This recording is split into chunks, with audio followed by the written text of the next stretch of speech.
This episode of the Occasional Podcast is brought to you by the LSA Group, the new high-end, high-value speaker standard, and also CorePower, state-of-the-art power at real-world prices. Today's episode is also brought to you by QOBUZ, lossless and high-res streaming and downloads. 50 million tracks in all genres in the best possible quality. QOBUZ supports the audio industry and appreciates the needs of discerning audiophiles. Try it for free now at QOBUZdotCOM. That's QOBUZdotCOM.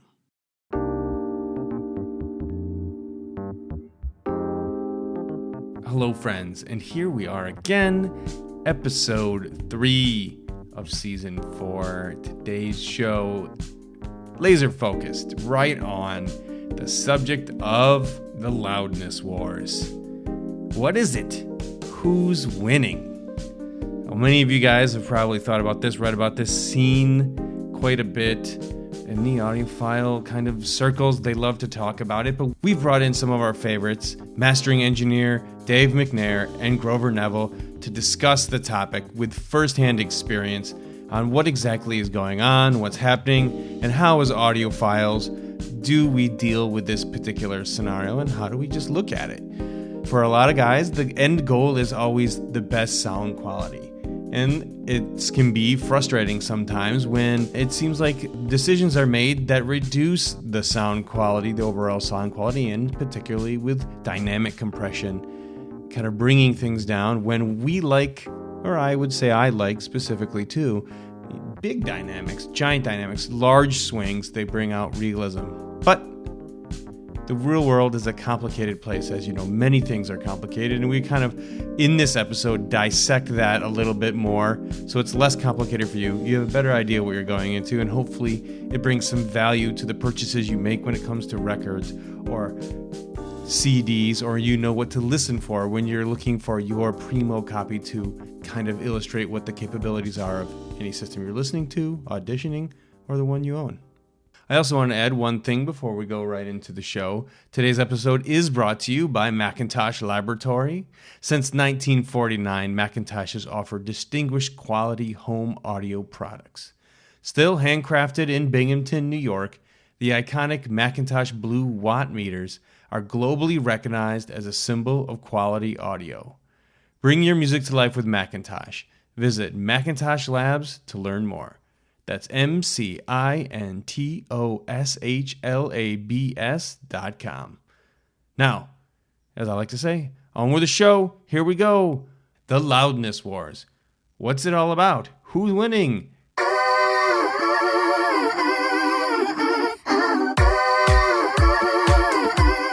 Hey everybody, thanks so much for joining us. Again, we bring back two of our favorite guests.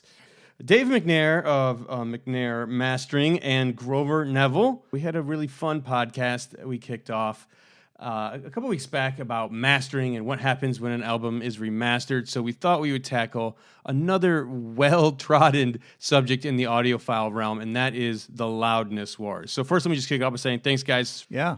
Glad to be here. Yeah, thanks for having us. Thanks for having us Brian. back. Yeah, it's very fun. One of the things that we'll discuss is whether or not this Loudness Wars, the idea of compression of all types, dynamic compression and others, is a contributing factor to sound quality sounding worse, like degrading. Does it have that kind of audiophile quality that you want? Before we get into the thick of things, let's take a step back and kind of see how we got where we are today, and that is a brief history of what is the Loudness Wars and how do we get here. So, from my understanding, basically, louder has always been better, at least in pop music or kind of non-classical, non-jazz kinds of stuff.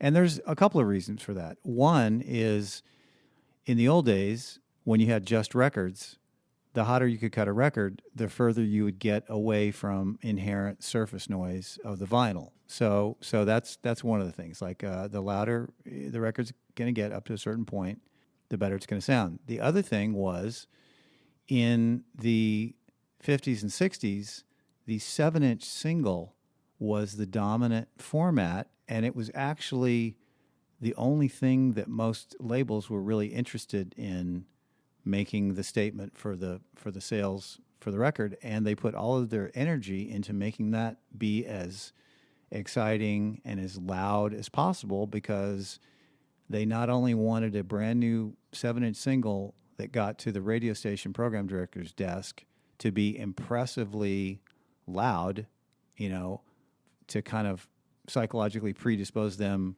to like the song more because it jumps out of the speakers, but a louder 7-inch would sound better next to a quieter record on a changer, on a vinyl CD jukebox in a bar or a club. So the volume thing has been happening for a very long time. It's obviously, like Dave said, kind of an interesting component of how vinyl works, but it's also got a lot to do with the way that people have transitioned into recording in the digital age, right? So in the digital age, the noise floor that you have to deal with is significantly lower. It's essentially not an issue if you're doing purely, digital recordings. All the noise that you're really ever going to get from digital is going to be from, acoustic stuff that you're putting into microphones. From vinyl, there's been, I think, kind of two sets of people who are sort of like myself, who've only grown up with digital, and it's there's a lot of pitfalls that you can kind of get trapped in with recording into digital and making things too loud and slamming things when you're recording, and that can cause some issues further down the line potentially. And then people who are from the era when analog recording was the standard, who have gone into digital, some of them, like Dave, understand very well how loudness translates into the different formats, and some of them that I've talked to, even some people who are otherwise very experienced engineers, actually don't necessarily have a super complete understanding of how recording in digital works differently, because the way that you're recording your levels when you're recording are kind of different in digital than they were in analog. At least that's my understanding of it. We'll try not to get too deeply technical, but it's a complex topic. So if you go back to the record days and you want to have your record as loud as it can be, there's limitations to that because the vinyl is a physical medium and you have to have so many minutes of playing time on a side, and that is very much a constraint of how loud you can cut the record, because the size of the grooves gets larger the louder you cut it. So what they would do for a single when they want it to be ultra loud is they would compress it more dynamically. So there are devices called compressors that will kind of act as an automatic leveling device. They basically turn down the loudest portions, and if you turn down the loudest portions but then turn the whole thing up, it will make the quiet parts louder and the loud parts not as loud. How would you describe the adverse effects of that, aside from it being louder and not, I would say, jumping out as far, because the low to high distance is farther? Are there any other qualities that happen when that happens? If it's 1966 and it's Ticket to Ride or Paint It Black on a 7-inch, there's no penalty whatsoever. The thing is just blazing from the word go, and it's exciting and it's rock and roll, and nobody cares about the verses being delicately quiet and the choruses jumping out. But then you take something like jazz or classical, where that dynamic swing is very important to the overall impact of the music, and that stuff was typically not compressed or compressed very, very little. So that's kind of the dynamic compression thing. But then, so you have kind of a natural governing limit in the record days of, well, if you use too much compression, it's going to sound bad, and you can't cut the record louder than X amount because you have a physical limit. And so that tradition kind of carried on for quite some time. But then you got to the digital age, and roughly from 1980 on, when the CD era started, the constraints were different. There was, basically no distortion up to the point of dB full scale, zero digital. They would just take the same analog master mixes, final mastered material, and transfer into a digital format, and just make sure that it didn't peak. It only peaked at 0, but there was not any additional digital limiting or compression in those days. And it was only until Waves came out with the L2, which was in the late 90s, 98 or 99 or so, and that changed the whole game, because then you had a digital device that was a peak limiter that was considered at the time very transparent and allowed you to just get a huge amount more level within the constraints of this digital, you can't go above 0 kind of thing. So this device comes out, and then what's the reaction in the market in terms of what happens to the music? There's this new product that comes out. How did it change the landscape? It changed the landscape immediately, because if you take a song and play it for somebody, and then you take the same song and play it for somebody, and it's 1 or 2 dB louder, there's not a single person that will say the quieter one sounds better.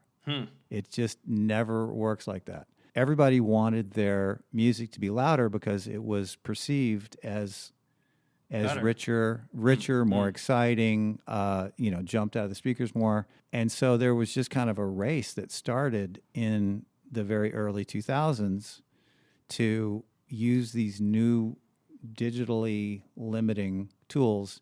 And digital limiters are different than an analog compressor. An analog compressor has a very low ratio. It's more like an invisible hand on the volume control, sort of gently turning things up and down. Whereas a digital peak limiter basically just lops off the highest peaks. It's a very high ratio kind of thing, and then turns the whole thing up. And you can get away with a fair amount of that before things start to sound messy and kind of lose their impact. It's actually kind of amazing how many of those peaks you can lop off that are pretty much invisible, that you don't hear. So that was the thing that really started the race. But if you take that heavily limited music and compare it at the exact same volume level to the unlimited music, the unlimited stuff will always sound better. It's only when it's perceived louder in a comparison, not at equal volume, the loud always wins. And so it's very difficult to get people in the production chain to really do like an equal loudness comparison of something that's limited versus something that's non-limited. It just rarely ever happens. And so the mastering engineers were driven by the artists to make their things louder, because the artists thought they liked the sound of the louder stuff. And that's kind of in a nutshell how we sort of got here. So has the whole procession snowballed bigger? Have people come back to? Because here's the thing. I feel like people are becoming a little more self-aware of sound quality in these years after we had what I would call a very big valley around Napster. So the MP3 came out, and people were like, oh, I need space. It was a priority, right? Keeping space was a priority on their whatever device. But then it awakened the masses in a way to the thing that, this is starting to sound not like I'm used to. It's starting to sound like crap. And I'm wondering if that has had any effect, the awakening of sorts of having sound quality kind of permeate the zeitgeist, right, of what everybody's thinking about music. And has that changed anything, or are we still going down the hill wrapped in the middle of a big snowball of compression? So I've noticed, just from a kind of my modern digital perspective, that a lot of the sort of sound quality indicators that the general public latches onto tend to be around what are largely production-based features. A great example of this is Radioactive by Imagine Dragons, right? They chose to heavily digitally clip the bass on that song to make it sound like it was louder. Now, that song has about a 10 to 20 year history when it came out of people digitally clipping things to get it to sound louder, right? So people are kind of primed for that sound. And that song came out, and it was just a little too much for what a lot of people felt was tasteful. So the general public was kind of reacting, I think, in a way to it being overdone. Another example of this is, Metallica's Death Magnetic. Okay, yeah. There's a lot of, back and forth about what exactly happened in the studio when that album was made. But from what we can understand, that was, like Dave said, largely an artist decision, right? Lars went in, he wanted as loud as humanly possible. And as Dave kind of touched on, digital tools are really good at catching peaks. Analog tools, they let some peak energy through. They're not as hard, they're not as what we call brick-walled, and they're not as capable of catching all those tiny little peaks as efficiently or as at high a ratio as a digital tool is. And so the digital tools can be pushed really, really hard in a way that you would never push the analog tools. You can record, and this is, so from my experience doing production and mixing in the modern, world, it's very easy to record everything into your digital workstation, audio workstation, and have it be as loud as possible. You can have everything just about redlining at full scale. The job of a digital engineer then, in my opinion, is to kind of pull things back, because one thing that analog had that kind of moderated the way that things are mixed was they had summing buses. So everything would go into a console, and the console would do a certain amount of kind of headroom management because it had to sum all of those signals together. With digital tools now, all of our signals can be summed at totally full scale. And so a lot of, especially less experienced producers and engineers, will kind of not pull things back, and they'll just smash everything through as loud as possible. And it's become a production technique. There's a lot of trap and hip hop that uses this same technique of clipping bass really heavily or clipping things to get a particular sort of grungy sound to them. And so I think those are largely what the general public hears. Mastering level things of like making things very loud, done transparently, I found is often, not such a detriment to the sound. I worked in classical music for a while, and you'd actually be surprised, especially with more avant-garde classical or modern jazz records coming out. Some of them are fairly loud.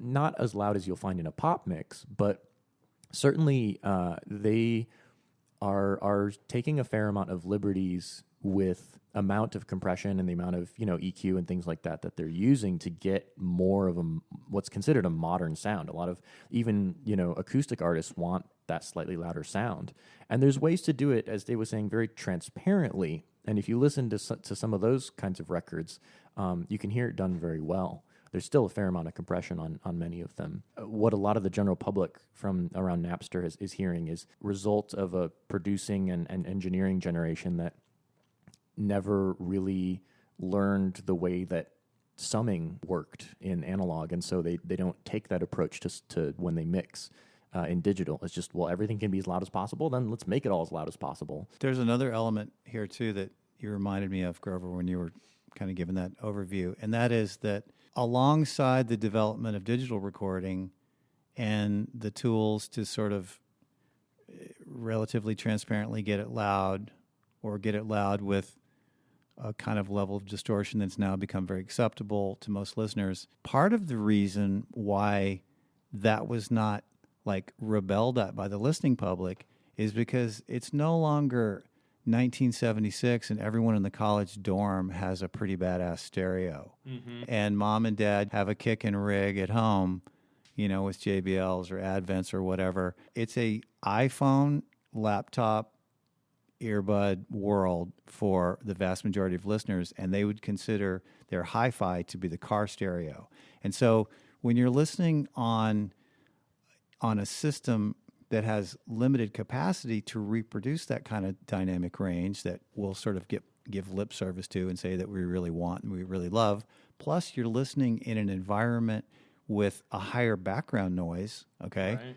Those loud things tend to sound pretty good. And so we've gotten to the point now where I've seen people on YouTube, that like review records and stuff, and they're like, I'm really glad they remastered this, yacht rock classic to be loud as shit because the old one was so weak sounding. Like there's believe it or not, there's a group of people that would much rather listen to that loud crushed remaster than the original OG full dynamic range. So I have made mixes and just done tests to see if, the recommendation, I think a lot of the streaming services claim that their recommendation is negative 14 LUFS. If you put out a lot of music at negative 14 LUFS, at the very highest gain on Apple EarPods or AirPods, you almost don't have enough loudness for it's not satisfying. You can get it, I would call it moderately loud. I haven't measured it with a dB meter, but I bet you it doesn't go up into the mid to high 90s, where a lot of kids who are more my age like to listen because that's kind of what they grew up with, right? You need to push stuff to negative 10, negative 9 to get it to be really loud sounding on those sort of band limited, not a lot of bass, not a lot of treble, very mid-rangey systems. Because if you think about the way AirPods and EarPods work, there's a DAC, there's an amp, there's Bluetooth circuitry, there's everything all packed into that minuscule little package, right? There's not a lot of extra gain in that package. You kind of have to have stuff that sounds really loud to get it to a very, loud listening level, again, with background noise and all that kind of stuff to get it to be satisfying. What would happen if you guys just turned the gain up on the overall track without limiting the top? So you're saying essentially you have to push the top down to turn the volume up. Through the headphones, what would happen if you just turned the gain up for everything without limiting the top? That's definitely a technique. And it gets really grungy, and it doesn't transition from clean into super grungy in a very smooth manner. It goes, it's pretty much black and white. It kind of goes from, okay, this still sounds pretty good, to like, it sounds like it's a transistor radio turned on 10. It's bad. It's bad. It's really bad. Because what's happening, this is a very deeply technical topic, but in the software that we as engineers and producers use, there is it's set up almost like a digital version of an analog mixing console. You have a bunch of different tracks that go into a single, what we call bus or sum at the end. All those tracks get basically added together into the same waveform. And that sum only has so much headroom, right? And within that, if you slam it until it's redlining, you're just going to get, it's just pure digital clipping. It's just distortion. You just get crackly garbage. So technically what you're doing is you're adding square waves, which are the electronic sum of all frequencies. It's like sonic black, the sum of all colors. Yep. Square waves, a square wave oscillator in a synth is pretty cool sounding, but square waves in general are sort of the most egregious, non-musical, and non-harmonically related. That's the other thing. Digital distortion is not harmonically related, so it's got no place to sort of hide within the music.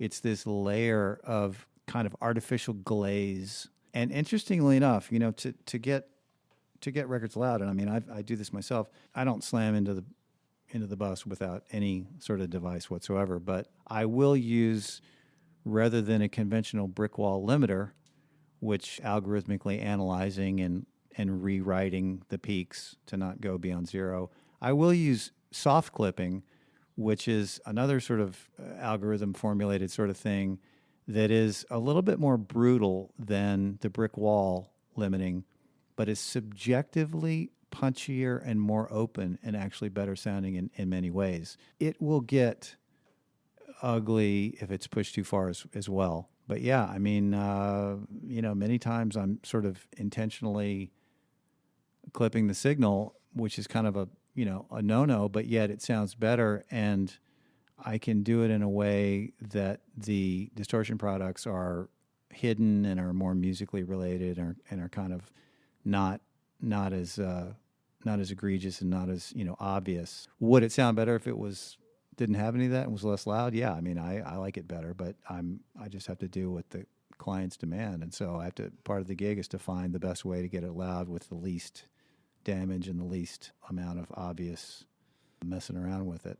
Do you guys think that this concept that you're talking about, the way digital and analog breaks up there, do you feel like that's a contributing factor at all to the why some people prefer the sound of quote unquote analog over digital? I would say definitely, because the Absolutely. distortion products in analog are almost always harmonically related. So the distortion is made up of multiples of the frequencies that are going into it. So if you distort a signal that's predominantly a 1,000 hertz sine wave, you're going to get 2,000 hertz, 4,000 hertz. You'll get the even multiples, and then you'll get some odd multiples as well. But they're musically related, and so and it's actually very interesting at how incredibly intolerant our ear is to second harmonic distortion.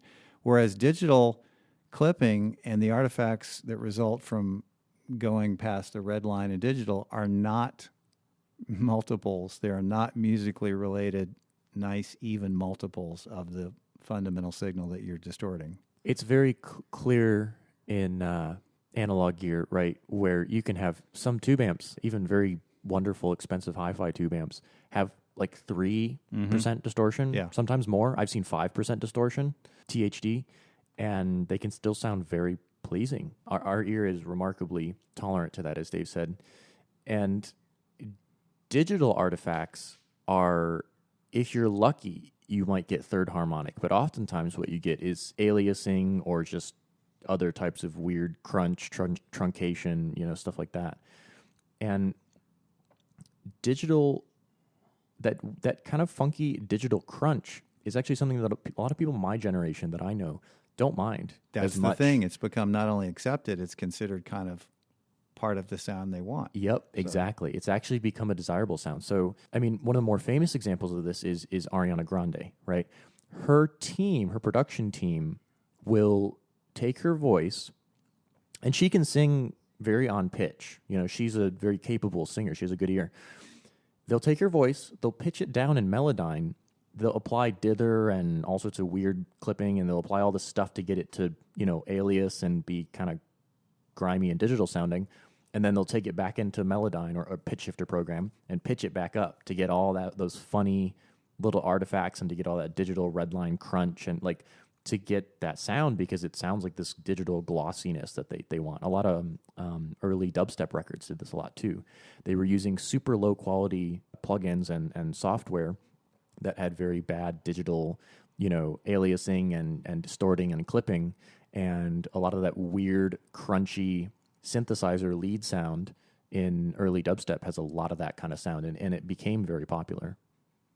Do you guys feel that, given what you just said, that it's possible that the reason everyone likes analog or this very even breakup that you guys are talking about is just solely because that's what they were raised on, and that reference when it shifts, maybe there isn't an ultimate truth here. It's really that kind of thing we always talk about, where it's your ears and your perspective that matter, where the odd order harmonic or uneven or weird breakup, like you're saying, is based on if you're raised in that, it makes you feel good because that's when you felt good when you were a child or whatever psychological reason.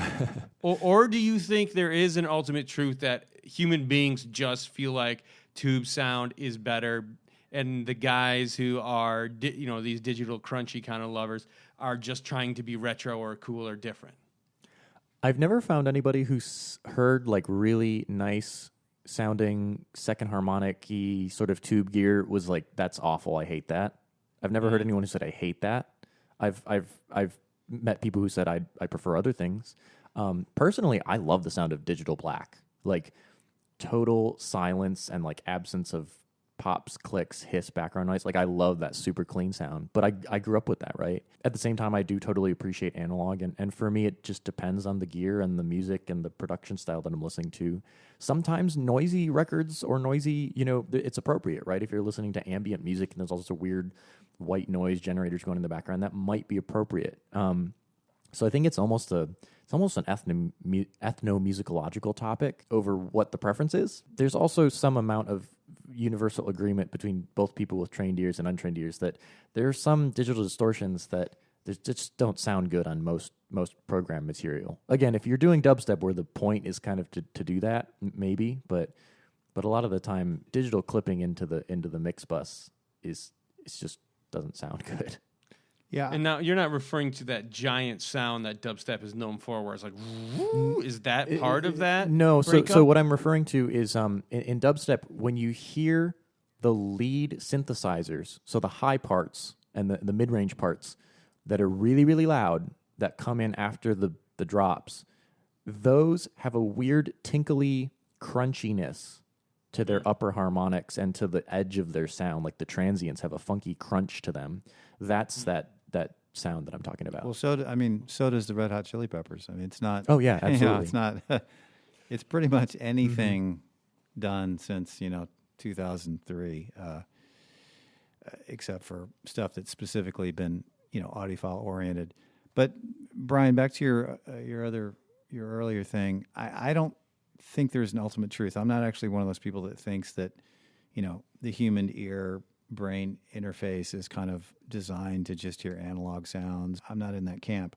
But I will say that since I go back and forth constantly from analog to digital, I can really get into digital and pure digital, and I can sort of appreciate it if that's all I'm listening to for a certain period of time.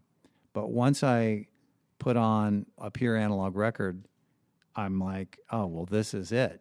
This is so much better, and I'll kind of listen to records for a while and think that's the ultimate thing. And then I'll go back to listening to digital, and there's a transition point of which maybe I'm kind of like, well, I don't know about this digital, but then I kind of get back into the digital thing, and I sort of appreciate it for its strengths. So I think it's very much a relative kind of thing. But then I'm somebody that has a situation where I have access to the best of both of those worlds, and most people are just kind of one camp or the other. And That's a very good point. Yeah.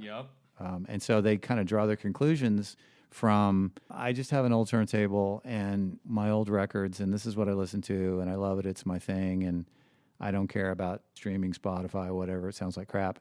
And then there's the people that have super high-end digital rigs and like, well, I would never listen to the colorations and the clicks and pops and the noise of analog because I want the perfection of digital. And then there's a few audiophiles that kind of have both sides of the street, and they kind of go back and forth and appreciate both for different things. Just one other interesting side point is one of the reasons why I like to listen to records a lot is not purely from the analog sound of the records, but because I like to source as many records as I can that were actually cut. Even if they were cut from digital sources, it's not uncommon for them to be cut from the non-limited files. So what you hear on a record, a modern record, is many times not just a vinyl cut from the same file that you'd play on Tidal or QOBUZ or Spotify. It's the same kind of EQ and the same basic sonic treatment, but without the limiting. And so, to me, a lot of the limitations of analog are kind of outweighed by hearing the non-limited version on the record versus hearing the brick-walled, crunched-up digital version. Yeah, I'll second that actually, Dave. Again, I live primarily in a digital world, but I've heard and appreciate some amazing vinyl systems. But I have still a very large library of hard copy digital files that I get from people in the music industry that are either remasters or sometimes don't have any of the digital limiting going on, right? They're the loudinated versions. And I still listen to those a ton because there are some albums, even on QOBUZ, that are in very high resolution that have been absolutely slammed and had all the dynamics taken out of them. I prefer even sometimes it's a 16-bit versus 24-bit. Sometimes my 16-bit hard copy files sound 10 times better than those because they haven't been squeezed to within an inch of their sonic lives. Would you get a desirable effect if you recorded an analog vinyl recording onto a digital, or does that negate all the benefit? It's funny, I just did that recently. I had a client that sent me a record that had been done in 1980, and they'd never released a CD or any digital version of it, and they didn't have the master tapes or the final mix or anything. And so I very carefully, in kind of an archival process, played they had a virgin copy, an unopened copy of the record. Used all my high-end analog gear to play it into my workstation, sampling at 96K, and then I just removed a few of the pops and stuff, and I mean, it sounded great. It sounded amazing. It didn't enhance it or change it unless you consider me sort of removing some of the clicks and pops to be an enhancement. It certainly wasn't downgraded. And here's the interesting thing: since I was using my total high-end rig to play it back, a person playing that off digital that didn't have a high-end analog rig would hear it. It would sound better to them than if they played it on their, Crosley or something, right? I don't know why everybody always picks on Crosley. Because it's an easy target. Yeah. I was actually wondering if you guys could help dispel, you could myth bust one of these myths that I heard along the way in terms of vinyl and dynamic compression. I think at one point I was talking to an engineering friend of mine who said one of the reasons for dynamic compression, at least on the analog side, was that if there was let's say, an explosion or some type of huge leap from quiet to loud, that if it was too great, it would because of the physicality of the needle, it could had the possibility to launch the needle out of the groove. Is that possible, or is that just total hogwash? That's possible. It's I mean, this is a separate podcast about lacquer cutting, but the thing that launches the needle out of the groove is not so much just a loud part, but is a lot of energy in the stereo field. The needle in the cartridge doesn't really have a problem tracing a movement side to side, but here's the weird thing, and I didn't understand this until a couple of years ago. The side-to-side movement is the mono signal. The up and down, the depth, is the stereo signal. So if you have a big, loud event on one side or in both sides, it's going to cause a ski jump in the depth. So that will physically, the needle riding up that ski jump, sometimes it'll throw it out of the groove. So it's not just a loud thing, but it's the amount of, it's how wide that loud thing is how that works. So it's not debunked. That's great. I'm actually very excited about that, because I thought it was a little bit fishy, but I thought maybe it was possible. But the fact that he was a little bit off on his explanation, but the fact that it could happen. If you had a huge sounding drum or a cannon shot or something that was on one side, and you were trying to cut a record, you would definitely want to dynamically reduce that peak just so that you didn't have an extreme angle to that ski jump. This whole idea is often coined the Loudness Wars. What exactly are the two sides of this war, and is one side winning or losing? Well, I mean, the Loudness War, Grover and I have stated that there's definitely a lot of evidence that music listeners of all ages, but also of a younger demographic, will casually say that they prefer, louder sounding stuff. It's really driven by the artist. It's really driven by the production team. I'm just like anybody. If I have to make it too loud, I'll cry about it and make it too loud, because that's what they're paying me to do. You have to understand just sort of psychology and human nature. It's, if you have made your artistic statement and maybe on your own project, you did it and you didn't have an experienced mastering engineer, and you didn't know how to really make it loud, or you didn't know how to make it loud skillfully, or any number of things. Your tune came on at a party on the playlist, and it was a cool tune, but it was like 3 dB louder than everything else that was played.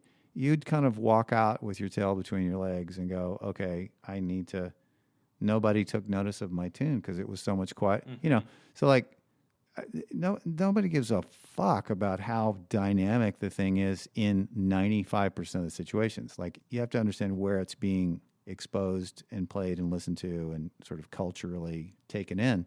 So if you then say something like, okay, the program directors have 60 releases a week that cross their desk for them to check out to decide what 3 they're going to add, and they're going to judge it partly on the quality of the tune for their listening audience, but they're also going to be predisposed to listen to it with more intention if it is either at the same level as all the other releases or it's just a little bit louder and it sounds like it's just kind of jumping out of their office system a little bit more. So the loudness thing is in many ways part of getting past the gatekeepers and part of a kind of phony impressing of the naive listener. And unfortunately, it's just become so baked into the landscape that it takes an artist who's really not afraid to kind of let things hang out, like a Daft Punk, or there's a couple of other people that have come along and have sort of been very proud to proclaim about how they decided not to make it as loud as their last record because they were more interested in sound quality and all that kind of stuff. And I don't know what the reaction to that's been. Unfortunately, I think probably only audiophiles have kind of given them brownie points. I don't think anybody else really cared. That's just kind of the landscape that has sort of formed the Loudness Wars. I would say, actually, there are definitely people who do care, especially younger folks who are into music. And I think one thing that is a little bit more difficult to understand is what an audiophile is looks very different nowadays than it did in the 70s, right? A lot of my friends who I would consider people who are very into music are sort of shocked when I invite them over and we sit down and actually just, we don't do anything. We don't play on our phones. We don't play video games. We don't watch a movie. We're just listening. And they're like, I've never actually done this before. This is like a totally cool, connoisseur-y, sensory experience. Not all of them are into it, but a lot of them can appreciate that there's an active sort of sensory element going on. That they're not maybe necessarily so into the gear or so into the element of like, I'm hearing these weird little sounds. They can hear that, but they're more interested in the fact that there's a depth of engagement going on with the music and the artist, right? The comment I get the most often is, I love like how respectful this is to the artist and how much emotional engagement I have with this, right? And they're almost not, they're like, some of them will ask me about the gear, but they're almost, a lot of them almost are not too worried about the gear. They're like, I might like this at home. Tell me what I have to buy. I don't even have to worry about it. And I think that that's part of just a bigger cultural shift towards kind of a more artistic and less technically fascinated mindset. That's a whole nother can of worms. But I think, you know, more people are listening to music than ever have before, right? Music has a very sort of, it still has a very important role in people's daily lives. I think that it's just changed. If young people are not interested in the technical aspects of that, I think that's almost just a byproduct of like, it's not because they're not interested in the music and the music sounding good. But there's some of the stuff we've talked about today is very, and we didn't go too much into actual details, but it's very complicated. Mm-hmm. And Dave and I are both still learning about it every single day. Mm-hmm. We still learn tons about it and the science of it, and especially the science behind cutting records and behind digital are incredibly complicated. So I would say that it's not even necessarily a matter of people not recognizing sound quality. I think it's just a matter of what's been popular, what they're used to, and then of course the fact that, you know, not everybody is going to be like us who are audio nerds. So, but I found that a lot of people my age actually respond very positively to the experience of just listening to music in a very active and attentive way, and can very readily notice the differences once they're asked to pay attention to them. Yeah. One of the things I thought was really interesting that you just said was that they're kind of interested in the artist expression. And I can't help but wonder is if maybe there's a cultural shift happening where since everybody is a creator, everybody can have a picture on their phone, everybody records something. I mean, even since I was a kid, the way how easy it is to record something now is insane compared to a Tascam 4-track. Sure. That has a super loud noise floor. But I'm wondering if maybe it's because of this ubiquitousness of of everybody being a creator, that they just have a better shared appreciation for the idea of creating. And it's not like I'm into the gear, but I'm into the artist's perspective. Mm-hmm. Well, I don't know, Dave, can you maybe speak to how things were in the 70s? Because my impression is that, if you had to put a record on and there was the new record and it was like, you listen to it and there was... Yeah, I mean, when I was growing up, I mean, I don't think any things on that end are any worse or better now. I mean, they're just different. Mm-hmm. But from my perspective, one of the things I sort of miss a little bit is because information was not readily available. You couldn't learn how to play guitar on YouTube. You couldn't, record on your laptop. All those kinds of things. The amount of energy and time and kind of work required to get to the point of recording something and your band playing live on stage and sounding pretty good was made that kind of thing, I think, more special in kind of an unquantifiable, mysterious way. And also the dissemination of information. You couldn't ever read a friggin' interview with Led Zeppelin. In other words, the more underground and inaccessible the artists were, the more the mystique contributed to people's kind of adjuration of certain bands and certain things. Were they into black magic? I mean, yeah. but the point being is it seemed like, if you were in some big successful band and recorded cool records and you were kind of adored and respected, I think, on a very different level than, when I take my daughter to see 21 Pilots, she thinks they're cool, but she can sort of find out anything about them and get to know them online. And there's no real mystique for her and 21 Pilots. It's just a very enjoyable show and she likes the music. And I'm not saying that's right or wrong, but that's kind of one of the things that's changed. The accessibility of recording and everybody being able to be a creator and stuff has kind of demystified the process to the extent that it's just no longer as much a driver of the culture as it was in 1974 or something. Yeah, I did just read an article that on the subject that the mystique of the rock star or the artist is gone. I mean, I can't help but think if you want to be big in these days, an artist, you got to have an Instagram account, and they're posting like every day or every couple of days, and there's zero secrets, there's zero mysticism. Yeah. Like, you never knew what these people were really like. You only had that translation through their music. So the characters they created were your perception of them. And now with like another bikini pic on Instagram to help shovel your single out, there is a certain level of I know. It just seems like more plastic. Does that make sense? Like the whole thing is shiny and plastic, but not. And it's a little bit of a shame because for someone like me, it's caused me to lump all of that pop music in the same thing where I never give it the time of day. I rarely listen to it. And I know in my heart there's a ton of really good popular stuff done by talented people that may actually even have something to say. But the whole milieu has turned me off so much because it's generally so vapid and so accessible and has no mystery that I don't know. I don't want to know anything about it, It's also become a bit more of a private thing, right? So even though the creators' lives are very much on display, our experience of it on headphones for a lot of people is this very private thing. You do it when you're walking around and you're on public transit or something like that, or in the privacy of your own home, and you have this individual emotional experience. It's not as shared as it used to be. And I think that's kind of interesting because there are artists who I think are very aware of this. You don't have sort of mass market appeal alter egos like you used to have, like Ziggy Stardust and Prince and, that kind of stuff.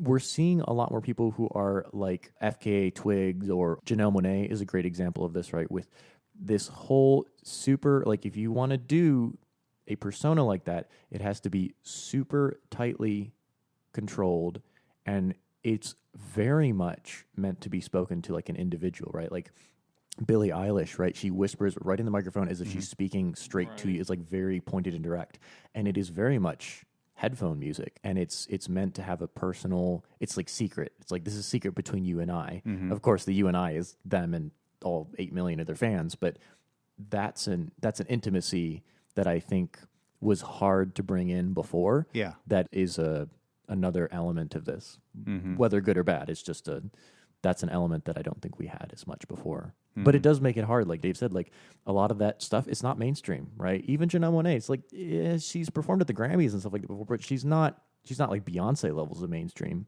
I think in a certain sense, the underground stuff has gotten almost cooler, and the mainstream stuff has sort of maybe been a little bit over polished. Dave and I talk about this all the time, so it's we're still developing I'm still developing an understanding of it, at least. Yeah, we could sort of riff on this forever, but one of the main things that I have a problem with in a lot of current pop music, well, 99.99% of it, is that no one's playing anything. There's no real instruments. And so when your ear is very used to the minute imperfections and the harmonic content in any kind of food situation, it's like there's not a lot of choice now in pop music to be able to consume anything other than a McDonald's burger. And in pop music of days gone by, there was plenty of the McDonald's burgers, but there was also really popular music that equally could be a gourmet meal. You could choose to listen to the guilty pleasure stuff that was a little vapid, or you could still be a fan of top 40 music and hear stuff that was really highly arranged and musically complex and sonically very interesting. And it's been so kind of reduced to a lowest common denominator. And I don't want to sound like a get off my lawn guy, but there's just so little in current top 40 music, because I just listened to it a bunch recently on a long drive on the radio, and there's nothing there of interest. And I'm not even talking about the lyrics. It's just sonically, there's nothing. Just got off. But you know what? If you make it ultra loud and crunchy, it kind of almost sounds like there's something going on. Oh, man.